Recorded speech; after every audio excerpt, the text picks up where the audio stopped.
Assalamualaikum warahmatullahi wabarakatuh. Pemirsa, kali ini Andri Diction Channel ingin berbagi cerita kisah nyata dari saudara kita yang di Lahat, Sumatera.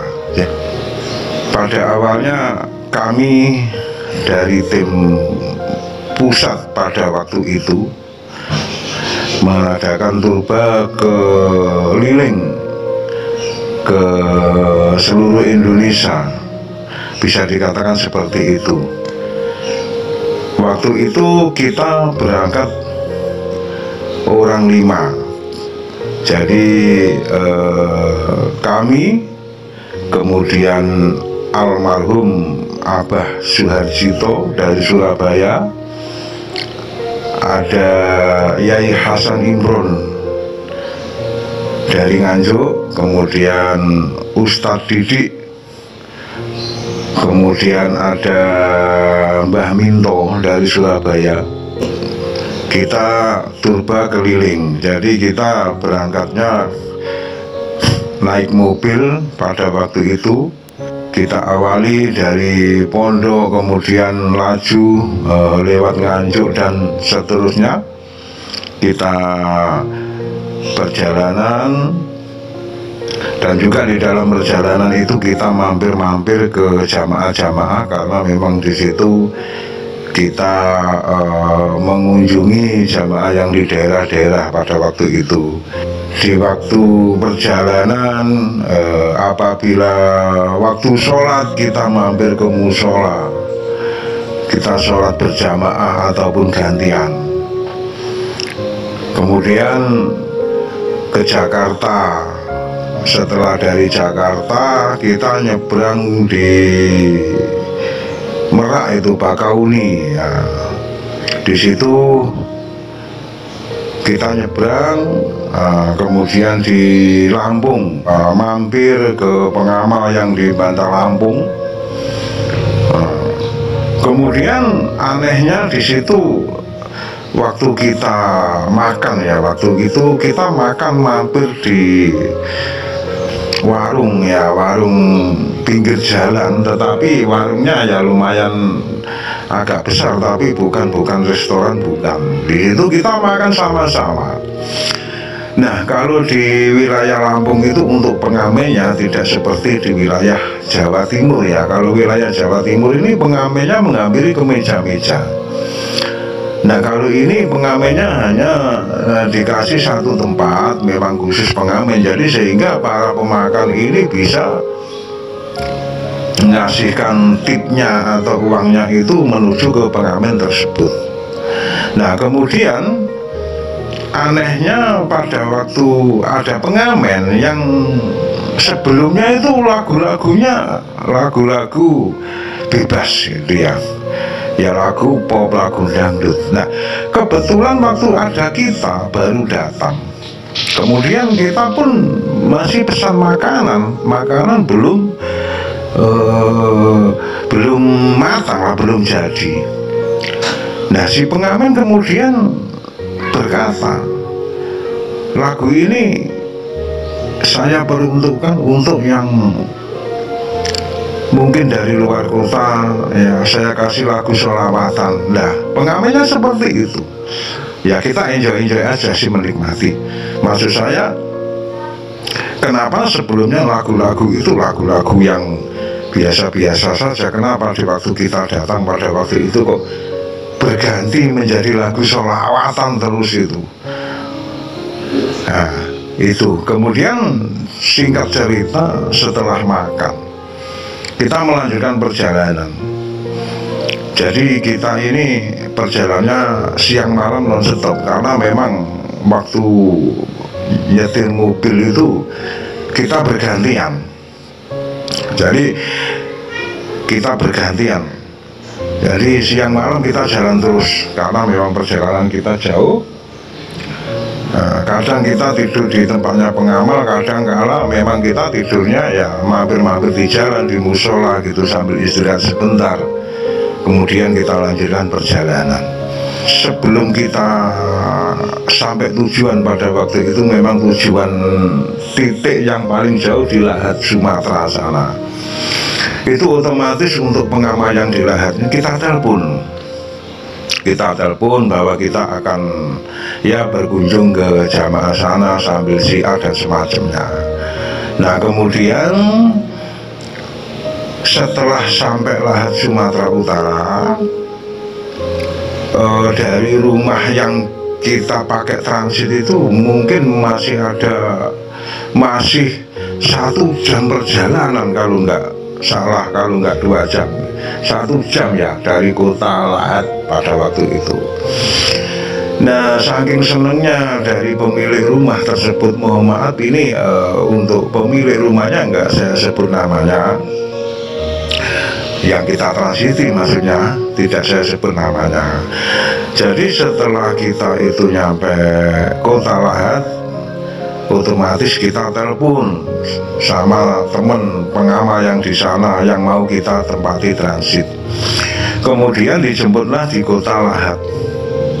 Saya lihat dia sangat senang sekali dengan kedatangan kita, kedatangan dari teman-teman pusat pada waktu itu. Kemudian setelah itu kita nyampailah ke rumahnya. Perjalanan dari kota menuju ke rumahnya 1 jam kurang lebihnya itu. Nyampe rumahnya kita ngobrol-ngobrol itu siang itu kita nyampe kota aja jam 10 ya, di antara jam 11 jam 12 lah nyampe tempat transit rumahnya saudara kita yang di Lahat itu. Kemudian kita ngobrol-ngobrol santai, ngobrol-ngobrol dan kita istirahat. Nah pada sore harinya itu kita sempat mendatangkan dan Ramil kalau nggak salah pada waktu itu, tokoh masyarakat juga dan Ramil, instansi terkait karena memang kita syiar juga dan semacamnya. Jadi kita berkumpul di ruang tamu di rumahnya si pemilik rumah tersebut. Dengan senang hati pemilik rumah ini sangat sekali senang karena dia memang juga pengamal. Jadi sangat senang sekali rumahnya kita pakai untuk syiar. Didatangi teman-teman dari pusat ini senang gitu. Nah kemudian setelah kita ngobrol-ngobrol sore itu, kemudian maghrib akhirnya ini sholat berjamaah kita di ruang tamu. Sholatnya itu sholat berjamaah di ruang tamu. Setelah sholat berjamaah di ruang tamu, kemudian kita ngobrol lagi. Tetapi saya berpikir pada waktu itu, ya mohon maaf ya, kita kan manusia biasa. Jadi kita pada waktu itu sempat merasa lapar pada waktu itu. Kita mau keluar pun nggak enak sama tuan rumah. Sedangkan tuan rumah ini habis sholat maghrib ini masuk kamar, dia nggak keluar dia, ceritanya seperti itu. Kita kembali lagi ngobrol-ngobrol tentang perjuangan di ruang tamu, kembali lagi ke ruang tamu, ngobrol-ngobrol di ruang tamu. Ternyata waktu sholat maghrib tadi, pemilik rumah cerita setelah sholat maghrib masuk kamar, saking bingungnya dia, istrinya sudah tidak berani keluar dari kamar karena malu. Tidak ada yang disuguhkan untuk makan malam. Nah kemudian istrinya di dalam kamar tidak keluar. Akhirnya si suaminya yang teman kita pengamal, istrinya juga pengamal, ini masuk kamar menghampiri istrinya.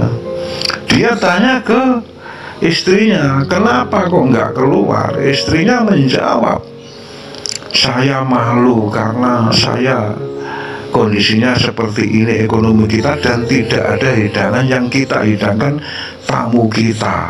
Nah, kemudian si suami menjawab, itu tamu-tamu kita ini ya tamunya beliau mu'alif, tamunya Romo Yai.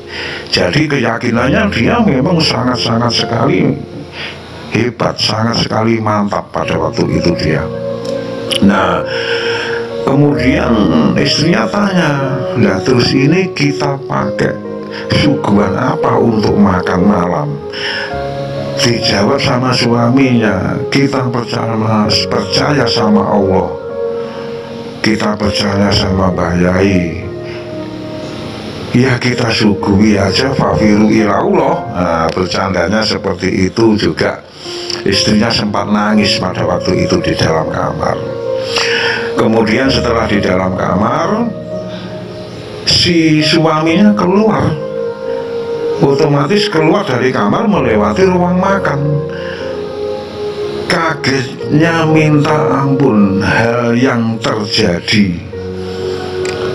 Ternyata di ruang makan sudah tertata makanan lengkap, satu meja makan dengan menu yang berbagai macam menu di situ. Nah, karena ini keburu, mungkin dia pemikirannya keburu karena merasa nggak enak sama tamunya, akhirnya dia nggak habis pikir. Dia keluar ke ruang tamu menemui kami bersama teman-teman pusat, bersama tamu-tamu yang lain yang masih ngobrol di situ. Nah, kemudian dia ngomong, monggo atau silakan kita sama-sama makan malam. Ya otomatis kita akhirnya sama-sama makan malam di ruang makan.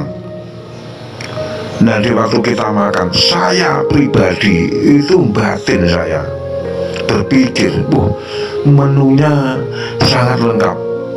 Saya masih ingat itu. Jadi mulai jenis ikan ayam, ikan laut, daging dan semacamnya, sambal, macam-macam. Sangat istimewa menunya. Kemudian setelah makan kita kembali lagi ngobrol-ngobrol. Malam kan dia cerita ke saya, sama saya seperti itu. Jadi ternyata dia sendiri tidak tahu asal-usul makanan itu dari mana. Wallahu a'lam, karena dia meyakini bahwa niatnya didatangi teman-teman dari pusat ini sangat sekali senang dulu, tidak berpikir apa-apa dulu, senang dulu. Karena rumahnya dipakai tempat untuk syiar sholawat Wahidiyah pada waktu itu, sempat mendatangkan tokoh-tokoh masyarakat di rumahnya dia. Ya, jadi kesimpulannya, di waktu dia kepepet, ekonomi jatuh, bahkan belanja untuk makan tidak ada. Nah, ternyata Allah, ternyata beliau Mbah Yai, Romo Yai ini tidak tinggal diam, pemirsa. Di situ kisah nyata yang kami alami, saksinya saya sendiri dan saya ikut di dalamnya dan saya ikut merasakan makanannya. Di waktu kondisi tidak bisa belanja untuk makan dan harus menjamu tamu teman-teman dari pusat dan tamu-tamu yang kita siari sholawat Wahidiyah pada waktu itu, dengan tidak disadari oleh dia, tidak tahu asal mula makanan tersebut sudah tertata semua di meja makan. Sangat istimewa hidangannya. Nah, itulah cerita singkat di waktu kami turba ke Lahat Sumatera. Bila ada kurang lebihnya untuk rekan-rekan mohon maaf. Jadi mohon maaf, di sini tidak saya sebut nama untuk pengamal atau saudara kita yang kita tempati transit. Jadi ceritanya seperti itu. Dan Antirdiction Channel mengucapkan terima kasih. Apabila ada kurang lebihnya, mohon maaf beribu-ribu maaf. Assalamualaikum warahmatullahi wabarakatuh.